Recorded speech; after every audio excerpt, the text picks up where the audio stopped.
अपने आसपास की खबरें देखने के लिए हमारे चैनल एक्टिव टाइम न्यूज़ को सब्सक्राइब करें और बेल आइकन को प्रेस करना ना भूलें।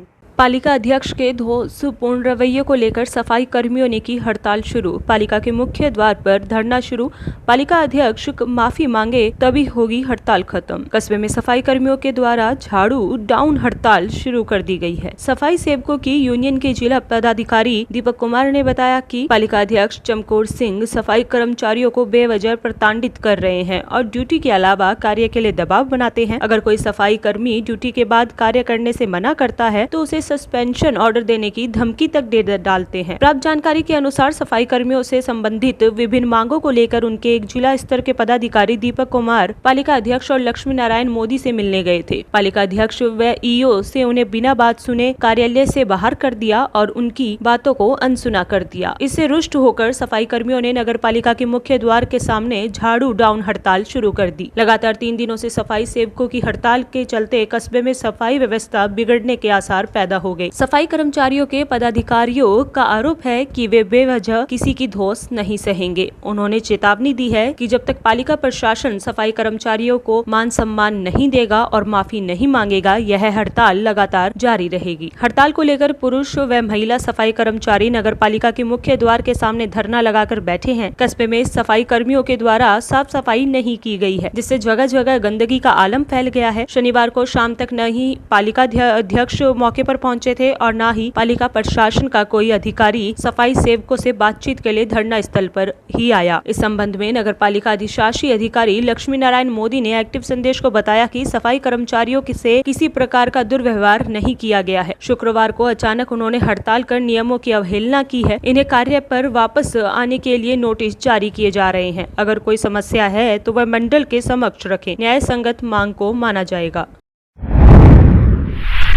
नियम भले ही कुछ भी हो, मानवता के नाते राहत के हकदार हैं कच्चों में काम करने वाले सफाई कर्मचारी। इस भीषण गर्मी व उमस के दौर में अस्थायी महिला सफाई कर्मचारियों को अपने घरों 2-3 किलोमीटर दूर जाकर सफाई कार्य करना पड़ रहा है, जिससे उनको शारीरिक व मानसिक कष्ट उठाना पड़ रहा है। एक्टिव संदेश ने संवाददाता ने गत दिवस नेशनल हाईवे पर शिव चौक, हनुमानगढ़ रोड पर चहल चौक व कई अन्य स्थानों का भ्रमण किया तो शिव चौक के समीप सड़क किनारे महिला सफाई कर्मचारी पसीने से तरबतर सुस्त बैठी नजर आई। संवाददाता के पूछने पर उन महिला कर्मचारियों ने बताया कि उनकी ड्यूटी इतनी दूर दूर लगाई जाती है कि घर से ड्यूटी स्थल पर पहुंचने व वापस लौटने में काफी समय लग जाता है। पैदल ही 2-3 किलोमीटर चलकर ड्यूटी देने पहुंचती हैं और ड्यूटी खत्म होने के बाद पैदल ही घरों को लौटती हैं। मजदूरी इतनी नहीं कि टेम्पो में जा सके। जब उनसे पूछा कि अब तो ड्यूटी खत्म हो गई है तो वापस घर क्यों नहीं जा रही, तो उनका कहना था कि हमारे घरे तो चली जा, पर अभी हमारी हाजिरी लगेगी। इन सफाई कर्मी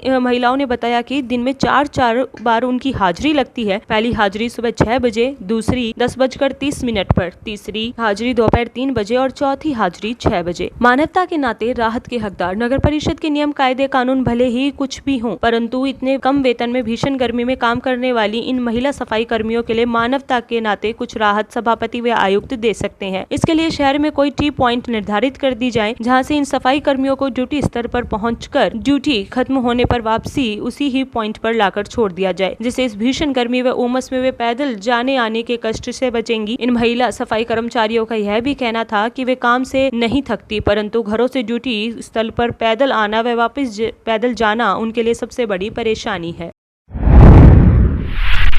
दिन दहाड़े चलती सड़क पर गुंडागर्दी। बदमाशों ने लाठियों से युवक को पीटा। क्षेत्र में दहशत। आवागमन की दृष्टि से अति व्यस्त व मीरा चौक पुलिस चौकी से चंद कदमों की दूरी पर स्थित हाउसिंग बोर्ड चौक पर शुक्रवार को की शाम जिंदल नर्सिंग होम के सामने कुछ बदमाशों ने सड़क पर एक युवक को लाठियों से पीट कर अधमरा कर दिया। घटना का वीडियो सोशल मीडिया पर भी वायरल हुआ है। जवाहरनगर पुलिस थाना से प्राप्त जानकारी के अनुसार घायल युवक नवनीत सिंह पुत्र इकबाल सिंह निवासी चक 7B बड़ी सुजावलपुर पर हमले के आरोप में मामला दर्ज किया गया। नवनीत सिंह एक प्राइवेट बैंक का कर्मचारी है। हमलावर व घायल एक ही गांव के रहने वाले बताए गए हैं। पुलिस के अनुसार प्रारंभिक जांच में तथ्य सामने आए हैं। उनके अनुसार सुजावलपुर में सरपंच के चुनाव के समय से ही घायल युवक के परिवार व हमलावरों से रंजिश चल रही थी। पुलिस ने बताया कि घटना के समय युवक जिंदल नर्सिंग होम में भर्ती अपनी मां से मिलने आया था। मां से मिलने के बाद वह अस्पताल से बाहर निकला तो 8-9 बदमाशों ने उसे घेर लिया तथा लाठियों से हमला कर दिया। घटना के बाद हमलावर मौके से भाग गए। सुखाड़िया नगर में फायर फायरिंग के बाद हाउसिंग बोर्ड चौक पर बदमाशों द्वारा दिन दहाड़े युवक की पिटाई की घटना से जाहिर है कि अपराधी तत्वों को पुलिस का कोई खौफ नहीं है, जबकि वर्तमान माहौल में चप्पे चप्पे पर पुलिस तैनात रहती है। बदमाश घटना को अंजाम देकर आसानी से बच निकलते हैं।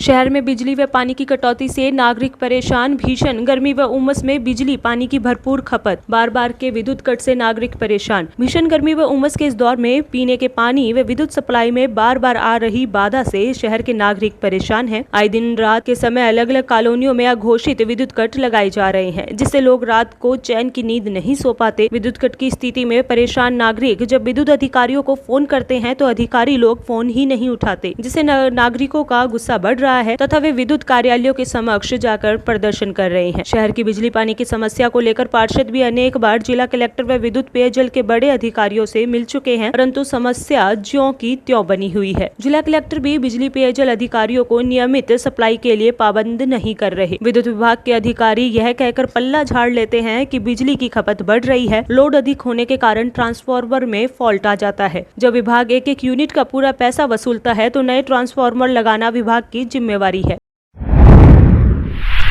शिक्षा के नाम पर फर्जीवाड़ा करने वाले स्कूलों पर भारी पड़ेंगे नए आदेश। कक्षा 1 से 8 तक बिना टीसी होंगे एडमिशन। माध्यमिक शिक्षा बोर्ड के नए आदेश जारी कर पहले से ही 8वीं कक्षा में एडमिशन के लिए ट्रांसफर सर्टिफिकेट टीसी की अनिवार्यता समाप्त कर दी है। इन आदेशों से उन प्राइवेट स्कूलों की मनमानी पर रोक लगेगी जो बकाया फीस व अन्य शुल्कों के लिए दबाव के लिए बच्चों को टीसी देने से मना कर देते थे। हालांकि शिक्षा विभाग के इन नए आदेशों का प्राइवेट स्कूल विरोध कर रहे हैं। स्कूल शिक्षा परिवार ने तो राज्यपाल को ज्ञापन देकर 7 दिन का समय दिया है कि इस आदेश को वापस लिया जाए, अन्यथा 7 दिन बाद जयपुर में राजभवन का घेराव करेगी। अभिभावकों को मिलेगी राहत। माध्यमिक शिक्षा विभाग के नए आदेशों से अभिभावकों को काफी राहत मिलेगी। कई ऐसे प्राइवेट स्कूल हैं जिन्होंने वर्ष भर में पढ़ाई नहीं करवाई, फिर भी फीस के लिए दबाव बना रहे हैं। टीसी न देने की धमकी देकर अभिभावकों को फीस जमा करवाने के लिए मजबूर कर रहे हैं। अब प्राइवेट स्कूल टीसी के मामले में मनमानी भी नहीं भर सकेंगे। ऐसे प्राइवेट स्कूलों को न तो आरटीई का पैसा मिला और अब टीसी न देने की धमकी भी काम में नहीं आएगी। दूसरी ओर व्यवस्थित ढंग से शिक्षा को सेवा मान सही चलने वाले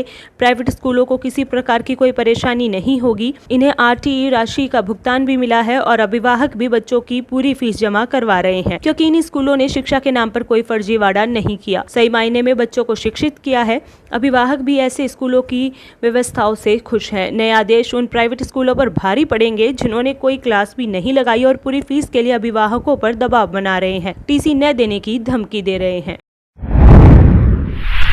सट्टा, जुआ व नाजायज शराब का धंधा भी जोरों पर। पदमपुर, रायसिंह नगर, श्रीकरणपुर, केसरी सिंहपुर व सादुल शहर मंडियों में खुलेआम पर्ची सट्टा चल रहा है। रोजाना 1 करोड़ से भी ज्यादा पर्ची सट्टा जिले में। जिला पुलिस अधीक्षक के दिशा निर्देशों के बाद भी शहर व आसपास के मंडी कस्बों में पर्ची सट्टा, जुआ व नाजायज रूप से शराब की बिक्री के धंधे पर कोई अंकुश नहीं लगा है। सब कुछ जानते हुए भी पुलिस सटोरियों के खिलाफ कोई एक्शन नहीं ले रही है। यूआईटी सिर्फ नोटिस जारी करती है, कार्रवाई नहीं करती। आवंटन के बाद से खाली पड़े हैं प्लॉट। नगर विकास न्यास प्रशासन हर साल उन भूखंडों के मालिकों को नोटिस थमाकर चेतावनी देता है कि न्यास से आवंटित अथवा खरीद किए गए भूखंडों पर निर्माण करवाए अथवा आवंटन रद्द कर दिया जाएगा। खाली भूखंडों से सफाई व्यवस्था में भी बाधा आ रही है। वहीं विकास शुल्क जमा न होने से न्यास को राजस्व भी नहीं मिल पा रहा। खाली प्लॉट बन रहे कचरा पात्र। कुंज विहार, सद्भावना नगर कॉलोनी में सैकड़ों प्लॉट खाली पड़े हैं। इन खाली प्लॉटों में लोग कचरा फेंक रहे हैं, जिससे आसपास रह रहे लोगों को परेशानी का सामना करना पड़ रहा है।